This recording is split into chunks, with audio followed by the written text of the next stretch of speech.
अंधेरी पूर्व प्रकाशवाड़ी housing society building SRA के अंतर्गत बनाई गई बिल्डिंग है।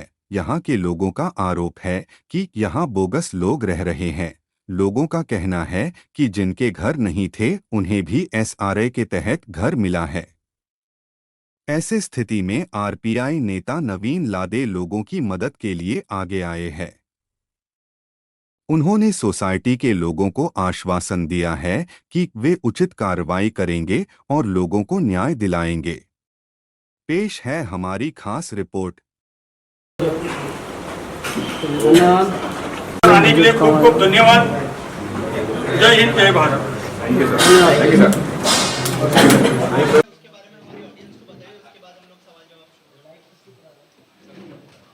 झोपड़पट्टी पुनर्वसन जो प्राधिकरण है, उस प्राधिकरण तो खुद में ही इतना बड़ा अड्डा है भ्रष्टाचारियों का, और वहाँ के अधिकारियों भी बहुत बड़े भ्रष्टाचारी है। उसका एक जीवंत जो उदाहरण है ये प्रकाशवाड़ी है। प्रकाशवाड़ी में बोगस फोटो पास पे 100 से ज़्यादा लोगों को पात्र किया गया, और पात्र होने के बाद जो रियल टेनेंट थे वो घर के बाहर हो गए, और जो बाहर से आए हुए लोग थे वो घर के अंदर घुस गए।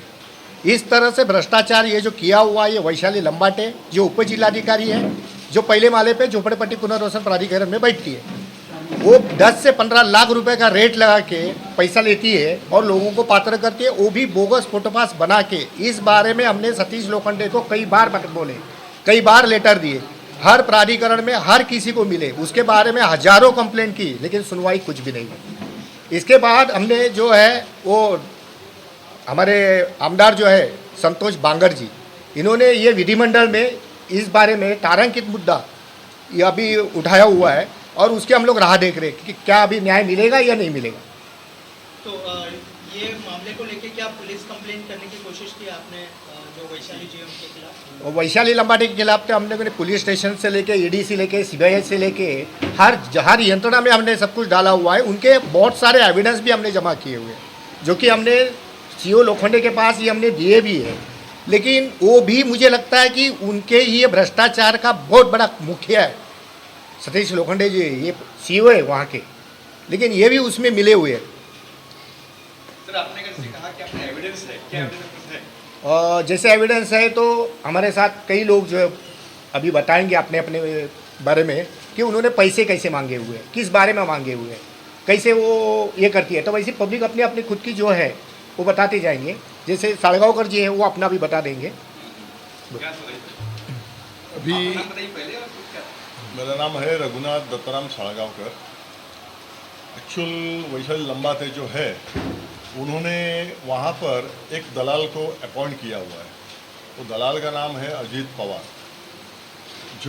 जो कोई आता है उनको पहले एंटरटेनमेंट करती है, वो पेपर्स देखती है, देखने का बहाना करती है, आप आइए इतने दिन में, और ये बाहर इनको खबर मिल जाती है कि भाई एक बकरा आ गया है, इसको हलाल करना है। तो वो हिसाब से वो बकरे को पास जाके पूछ करता है उसको, भाई आप हमारे पास आइए, आपको वहाँ पे नहीं कुछ काम होने वाला है, हम आपको काम करा के देंगे। ये ऐसे करके ये लोग ये सब बोलते हैं ना, 60 गांठ मिला के यही सब काम कर रहे हैं लोग। तो यही हमारे पास, हमने जैसे नवीन जी ने कहा कि हमारे पास एविडेंस है, हमारे पास इतना पुख्ता एविडेंस है ना कि उनकी ज़रूर एक ना एक दिन कुर्सी हिलने वाली ही है, और उनके ऊपर ताज आएगी आएगी इस मामले में। जैसे कि हमारे कलेक्टर पूछा था, आप एमएलए के पास भी गए थे, कंप्लेन ईडी के पास भी गए थे, वहाँ से क्या रिस्पॉन्स है, क्या कुछ कहा? वहाँ से जैसे इनकम टैक्स डिपार्टमेंट है, इन्होंने इंक्वायरी बिठाई हुई है। इनकम टैक्स डिपार्टमेंट, राज्यपाल की खुद की इंक्वायरी बैठी हुई है। तो ऐसे बहुत सारे लोगों की है, लेकिन वो जो मार्क हुए डॉक्यूमेंट्स, तो वो डॉक्यूमेंट सीओ के पास ही गए हुए, सीओ ने वो सचिव के पास दिए हुए। अब एक चोर को बचाने के लिए 10 चोर सब लोग हैं, ये लोग एक दूसरे को बचा रहे। अब आपकी मांगनी क्या है? बस अभी हमारी मांग तो ये है कि ये अधिवेशन में जो भी कुछ निर्णय आएगा, पॉजिटिव निर्णय आएगा, नहीं आया तो हमको हाईकोर्ट में जाना ही पड़ेगा, हमें न्यायालय के पास ही न्याय मांगना पड़ेगा। सर, जो बोगस उन्होंने जो डॉक्यूमेंट बनाया और जिसको पात्र किया है, क्या उनके लिए उनके सबूत है आप लोगों के पास कि हाँ, पात्र किया गया है उसको लेकर? जो बोगस फोटोपास पे बनाया हुआ है, जैसे फॉर एग्जांपल है, हमारे प्रकाशवाड़ी में 2000 के पहले सिर्फ 200 फोटोपास थे रियल उनके इस दफ्तर में, आज वो 250 बने हुए हैं। इसके ये जो बड़े जो है ये लंबाटे और वो अजीत पवार इन्होंने मिलके अपने कंप्यूटर से जो भी करना था उन्होंने किया हुआ है। इसका पूरा डेटा था वो तंत्रज्ञान विभाग के पास है जो ग्राउंड फ्लोर पे एसआरएम है। उनका भी कहना है कि हमने ये नहीं किया है, तो नहीं है तो उनके लिए भी हम लोग ने आईटीआई से जवाब मांगा हुआ है। तो जवाब में जो है कि ये पूरे मामले को लेके हमने आरटीआई में आयुक्त के पास उनका ऑर्डर भी हुआ है, ऑर्डर होके अभी 6 महीना भी हुआ है, अभी तक उसके ऊपर कोई कार्रवाई नहीं, ना उन्होंने हमें डॉक्यूमेंट्स दिए हुए हैं। तो उन जितने लोगों को अपात्र किया गया उसमें क्या आपकी भी कुछ प्रॉपर्टी है? हाँ, कितने लोगों को किया गया अपात्र? हमारे यहाँ कितने अवैध लोगों को पात्र किया गया, आपकी ये संख्या मुझे बताइए। हमारे यहाँ पे जो अपात्र है वो अभी 70 के आसपास है, और जो बोगस फोटो पास के किया उसकी वो तो 53 के आसपास है। एनेक्सर 2 में कितने पात्र हुए थे? एनेक्सर 2 के ही, एनेक्सर 2 में जैसे मेरा नाम है तो मेरा नाम हटा के दूसरे का नाम चढ़ाया, उस मतलब उसके नाम पे बोगस फोटो पास बनाया, उसका नाम चढ़ाया, इस तरह से किए हुए यही लोग बैठे हुए एक एक अपना अपने बारे में बता देंगे। हाँ, मैंने आपको पहले बताया कि इन्होंने जो धांधली मचाई है उसी अगेंस्ट में माननीय लोक आयुक्त के पास 31 जुलाई को ये मेरी हेयरिंग है वहाँ पर। यही बोगस जितना भी है ना एविडेंस उन्होंने डाला हुआ है उसके खिलाफ मैं खड़ा हुआ हूँ, और मेरी पूरी टीम हम सब साथ में एक बनकर ही उनके साथ हम फाइट कर रहे हैं अभी।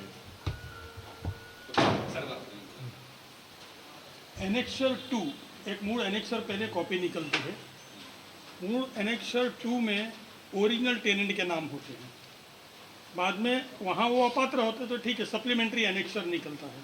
सप्लीमेंट्री एनेक्सर जब ही निकला वो किसी का 2021 में निकला, 2022 में निकला, वहाँ बारंबार आरटीआई डालकर, क्योंकि हम यहाँ के रहवासी हैं, यहाँ कौन पात्र होता है अपनी जवाबदारी है देखने की, लेकिन 6-6 महीने तक हमको उस एनेक्सर की कॉपी नहीं मिलती थी।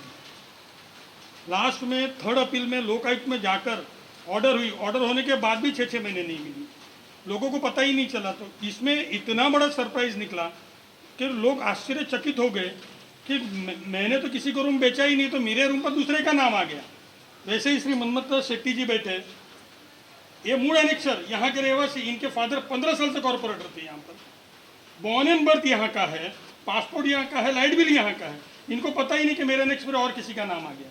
मतलब ये सक्षम प्राधिकारी 4 इन्होंने कैसे किया और कैसे गोलमाल होता है, वो शायद पीएचडी किया होगा उसमें, या कोई अच्छा कोर्स करके आए हो तो वही बता सकते हैं। बाकी लेन देन का व्यवहार क्या करती क्या नहीं, वो तो जैसे जैसे इंक्वायरी होगी वो तो अपने आप बाहर आ जाएगा। और ये मनमथा शेट्टी की एक नहीं है, यहाँ पर ऐसे कई लोग हैं जिनका नाम ही चेंज हो गया। वो खुद अपनी व्यथा, जो अपना दुख है, आज साहब मुंबई में घर जाता है ना, तो वो उसकी कल्पना उसको ही होती है, बाकी किसी को होती नहीं है।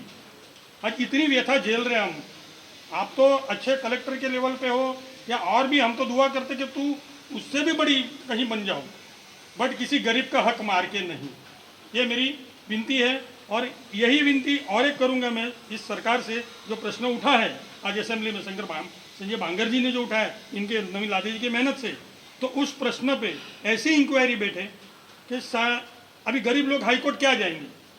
आज एक केस फाइल करने तो लाख रुपया चाहिए, आज एक ऑलरेडी घर जा चुका है, भाड़ा नहीं मिल रहा है, वो आदमी हाई कोर्ट क्या जाएगा। तो हम सरकार से एक नम्र निवेदन करते हैं कि इनकी जांच एसआईटी जैसे जो होती है, एसआईटी एनआईए वगैरह जो कुछ होता है, वैसे इनके लिए कुछ रिटायर्ड जज जो प्रॉपर जांच करके विदिन 15 to 20 डेज अगर इसका निर्णय लाते हैं तो सही में ये झुग्गी वासियों को न्याय मिलेगा। सर, आप किसी पॉलिटिकल के पास गए थे, जैसे कि राजद फडणवीस साहब और कोई लोग ऐसे? सर नंबर है पात्र वाले? हाँ, और इनके नाम पे और कोई आ गया, अच्छा, इनको पता ही नहीं। इस पे मेरा नाम, मैं 1963 से उधर हूँ, मेरा पूरा बचपन यहाँ निकला। ये घर जब वो लोग ने डेमोलिशन किया तभी मैं छोड़ दिया। अभी मैं गुजेला का काम चालू है, कुछ ना कुछ हो रहा है मेरे। अभी बाद में देखते तो मेरा नाम का बदले में किसी और का नाम है जिसको मैं जानता भी नहीं, और उसको पात्र कर दिया। सर लेकिन कभी भी ना एनेक्सर 2 में जिसका नाम होता है वही नाम आना चाहिए। जो आपको लिस्ट आती है सारे की, एनेक्सर 2 की लिस्ट आती है, वो उसी का नाम होता है। मेरा इसमें ऐसा वो लोग ने लिखा है कि मैंने सेल कर दिया। मैंने सेल नहीं किया, मैंने कुछ ये डॉक्यूमेंट्स दिया नहीं, इसके लिए वो दूसरा किसी ने कुछ दिया ऐसा करके लिखा है। जबकि मैंने यहाँ का राशन कार्ड, इलेक्ट्रिक बिल, मेरा पासपोर्ट, मेरा स्कूल लिविंग सर्टिफिकेट सब इधर गए।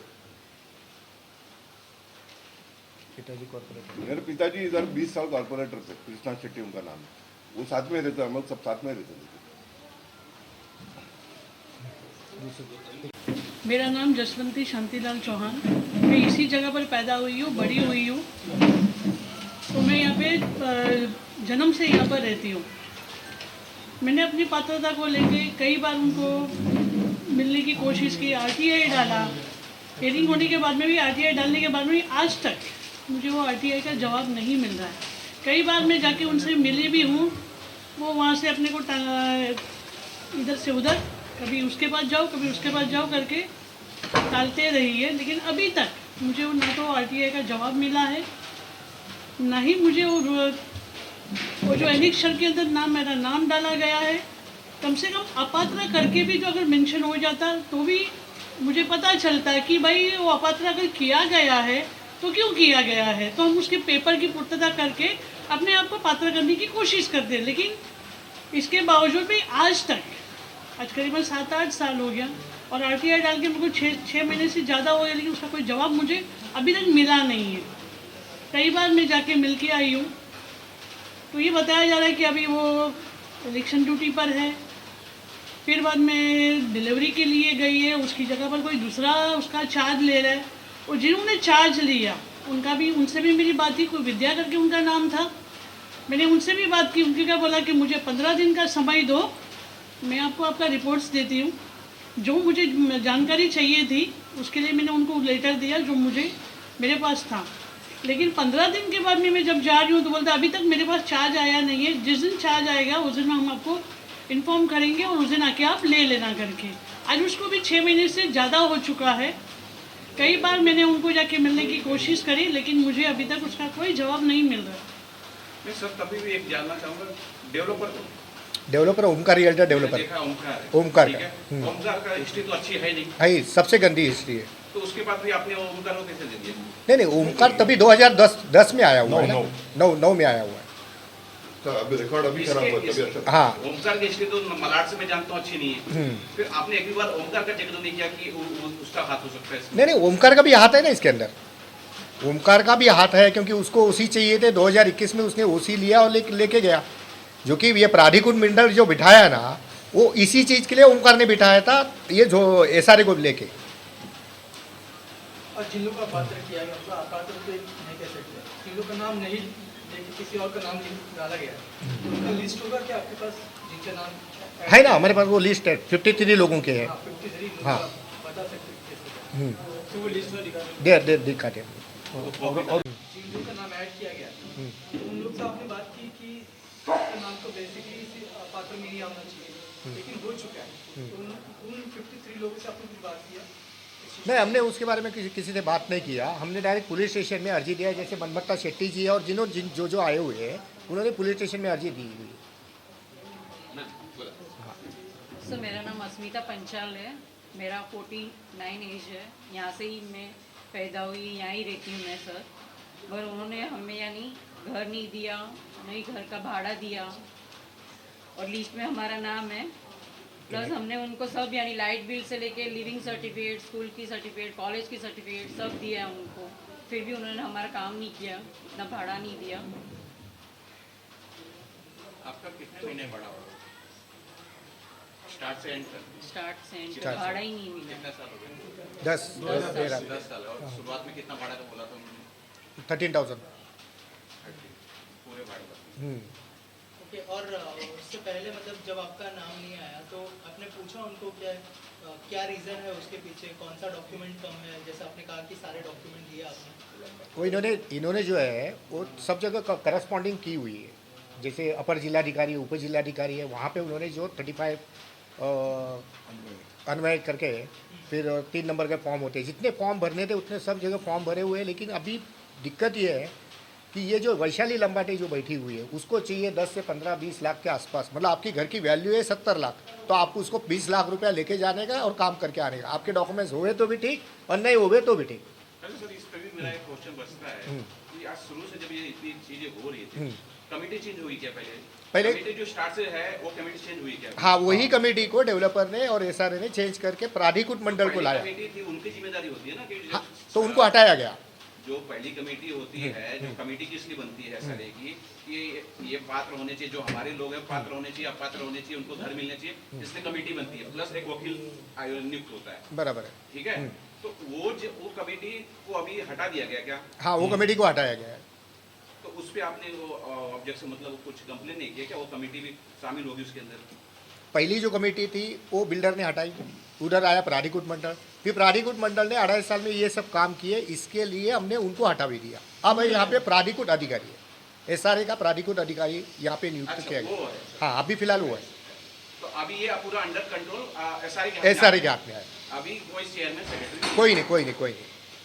और एक बात थी, जैसे अभी प्राधिकृत मंडल आई तो लोगों के जो साइन पहले लिए गए थे ना, वही साइन को उन्होंने अटैच करके वहाँ पे एसआरए में सबमिशन किया, जिसमें मेरी भी साइन है, जबकि मैंने उनको साइन दिया नहीं है और मुझे पता नहीं है 3 जन कौन है करके। ऐसी बात हुई है, घटना घटी है और हमने पुलिस स्टेशन में भी कंप्लेंट की है इस चीज़ निवेदक उसके अंदर कुछ नहीं हुआ है।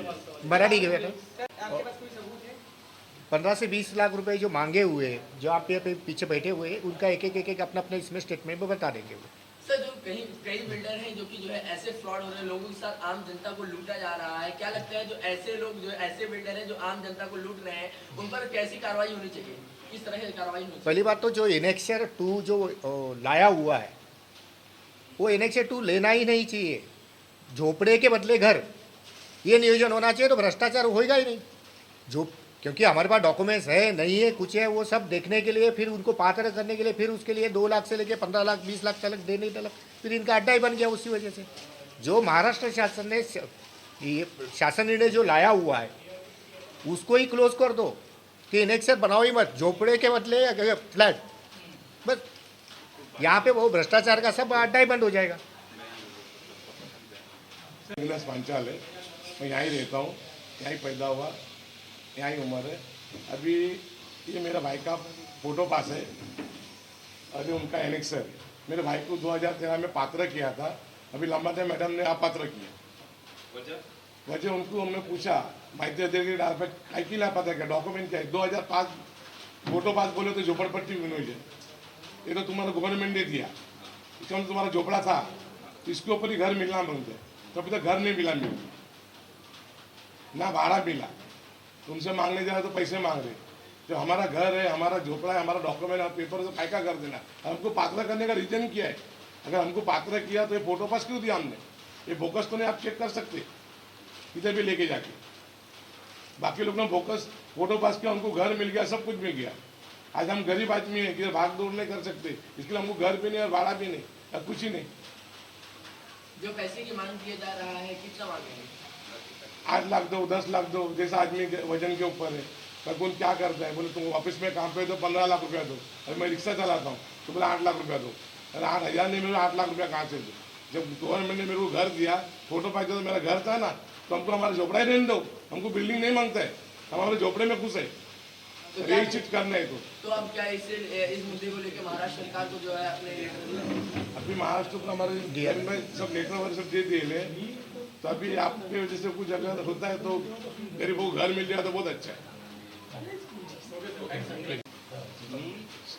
या एसआरए टीममध्ये ओमप्रकाश चुनीलाल बहल हे ॲनेक्शरमध्ये 398 या क्रमांकावर होते आणि मला या झोपडी पण एसआरए स्कीममधले जमिनीचे मालक त्यांचे मुलगा अमजद अहमद शेख आणि ओमप्रकाश चुनीलाल बहल यांनी सांगितलं की तुम्ही ही माझी झोपडी विकत घ्या आणि त्याच्याबद्दल तुम्हाला दुसरं घर मिळेल।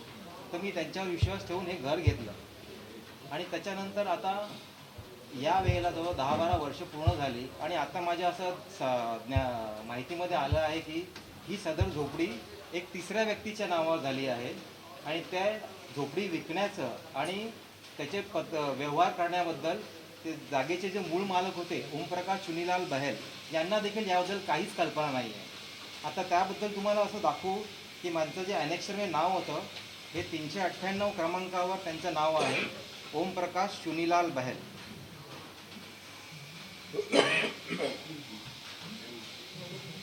आता जे सप्लिमेंटरी ॲनेक्शर आलेलं आहे त्यामध्ये ओमप्रकाश चुनीलाल बहेल यांच्याऐवजी एक तिसऱ्या व्यक्तीचं नाव आलेलं आहे. आणि या संदर्भात जेव्हा मी चौकशी केली ह्या जागेचे त्या झोपडीचे मूळ मालक की बाबा तुम्ही असं का केलं, तर ते बोललं की आम्ही असं कोणत्याही प्रकारचा व्यवहार केला नाही आहे. आणि ज्यावेळेस अशा प्रकारचे व्यवहार होत असतात त्यावेळेस कोणाकडे एखादा जो काही अधिकारी असेल त्याचं संगनमत असल्याशिवाय हे गोष्टी होणं शक्य नाही आहे. तर तुम्हाला अजून यावरील काय तुम्हाला विचारायचं असेल? पोलीस स्टेशनला माझा मूळ जन्म प्रकाशवाडीचाच आहे. आमच्याकडे कसं जुना टेम्पल होतं, मंदिर होतं, अंबे माताचं मंदिर होतं. ते म्हणजे 1950 पासूनच होतं. तर ते आम्ही पात्र करण्यासाठी म्हणजे आमच्या न्यायालय नंबर 388 मध्ये माझं नाव आहे, म्हणजे अंबे माता मंदिरचं नाव आहे. आम्ही ते पात्रासाठी लंबाटे मॅडम आणि कलेक्टरकडे दिलं होतं. तर भरपूर जाऊन विचारलं की बाई माझं ते टेम्पलचं काय झालं पात्राचं. तर मला सांगितलं मग आता करते सांगितलं. नंतर आम्ही आयडी टाकलं, 1 आयडी टाकलं, 2 आयडी टाकलं, पण काय उत्तर नाही दिलं. तर आम्ही सांगितलं तर टेम्पल आहे बघ, माताचं मंदिर आहे, ते पण खूप जुनं आहे, म्हणजे आमच्या जन्माचं पहिल्याचं मंदिर आहे. पण एवढं सांगून पण आमच्या आत्तापर्यंत काही काम झालं नाही. आम्ही किती वेळा विचारलं तिकडे आमचं काय झालं मंदिर, पण ते काही बोलायला काय तयार नाही.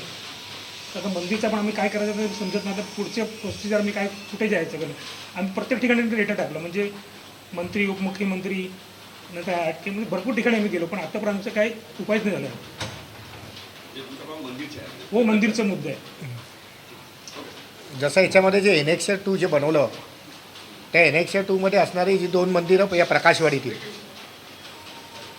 प्रकाशवाडीतील असणारी जी 2 मंदिरं आहेत, एक बीट चौकी म्हणजे पोलीस स्टेशनची असलेली बीट चौकी आणि इकडे असणाऱ्या 3 संस्था बाळगोपाळ मित्र मंडळ यांची देखील त्या बाईने नावं बदलली आणि तिथे त्या व्यक्तींची नावं आणली जी व्यक्ती बाहेरची होती.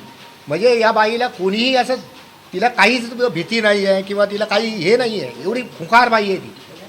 या मंदिरं यांची 2 मंदिरांची नावं बदलून तिकडे माणसांची नावं आली, बाळगोपाळची पण नावं आली आणि भीट चौकी याबाबत देखील आम्ही तशा तक्रारी केलेल्या आहेत. आता त्याचे बघू या अधिवेशनामध्ये काय होतं. आठवले साहेबांकडे मी हा मुद्दा मांडला होता, त्यांच्याकडे रेग्युलर 2-3 वेळा मी मुद्दा तसा ठेवलेला आहे. पण त्यांनी देखील सीओनशी बोलले, सीओना वगैरे सांगितलेलं आहे. आता बघू, जसं आता आमचा एकच आहे मुद्दा की आत्ता कमीत कमी आम्हाला न्याय मिळावा म्हणून जर विधिमंडळाचा हा प्रश्न क्लिअर झाला तर खूप बरं होईल. पुढचं मग आम्हाला उच्च न्यायालयात जावं लागेल, दाद मागावी लागेल. मध्ये आंदोलन धरण्याचं चालू आहे, पण अखेरला वगैरे एवढी करस्पॉन्डिंग, एवढे एव्हिडन्स आहे, सगळ्या गोष्टी आहेत, तर उच्च न्यायालयात हे करेल. मेरा नाम आजम शेख है. मेरा एक्चुअली है मीठा नदी केस है, यहाँ का नहीं है, मीठा नदी का केस है. मेरा एक्चुअली 2017 में नवंबर 2017 में रूम कटिंग कर चुके हैं और घर मेरे को अभी तक नहीं मिला है, जबकि मेरे पास सब प्रूफ है. 95 का सब कुछ प्रूफ है, सर्वे वो पावती है, लाइट बिल है, सब कुछ है. लेकिन ये लंबाती मैडम जो है इनका बोलना है कि तू फ्रॉड है. अब मैं उनसे ये जानना चाहता हूँ कि भाई ये किस वजह से फ्रॉड है. मेरे पास पेपर नहीं है तो आप मुझे बोलो फ्रॉड. मैं 2017 से घूम रहा हूँ. मैं अपील में गया, अपील में जाके वहाँ से मैं पास हुआ. पास होने के बाद अंधेरी 1 में जो डिप्टी कलेक्टर कोलेकर साहब है उनके पास भी मैं पास हो गया. उन्होंने बोला तुम्हारे नाम पे करके लो, क्योंकि मैं थर्ड पार्टी हूँ. थर्ड पार्टी माझं इकडचं नाही आहे, मिठी नदीचं आहे, मिठी नदी गणेशपाडा. तर इकडे 2017ला आमचे रूम तुटले, 2018ला आम्ही 40,000 भरले रिझर्व्ह बँकेमध्ये, ते पैसे पण भरून घेतले त्या लोकांनी. आणि आम्हाला अजून पण यांना त्याची पात्रता भेटली नाही, एनएचआर भेटले ना, घर भेटले ना, भाडं. आणि ह्या टेन्शनमध्ये माझे मिस्टर टेन्शन घेऊन आजारी पडले आणि ह्या गेल्या 26ला वारले पण. तर आता मी ना भाडं भरू शकते ना, मुलांचा खर्च करू शकते, म्हणजे आम्ही जगा ना कसं, हे मला सरकारला विचारलं आम्ही जगायचं कसं. 2 मुलं शिकणारे आहेत, माझं कमवणारं कोणी नाही आहे, मी घेऱ्या मारून आम्ही थकले. आता तर मला म्हणजे एवढी तुम्ही रिक्वेस्ट आहे की मला घर मिळू द्या माझं. आम्ही जगायचं कसं, मुलांना शिकवायचं कसं, हा प्रश्न माझ्यासमोर उभा आहे. आणि मी सारख्या फेऱ्या मारते SRA मध्ये, माझं काम काय होत नाही आहे.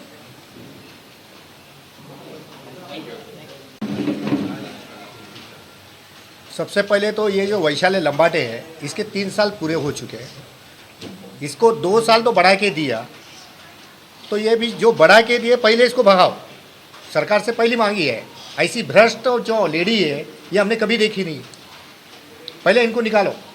और दूसरा ऐसा है कि जो प्रकाशवाड़ी में जो धांधली मची है उसके ऊपर ध्यान केंद्रित करके ये लोगों को न्याय मिले और लोग अपने अपने घर में आए.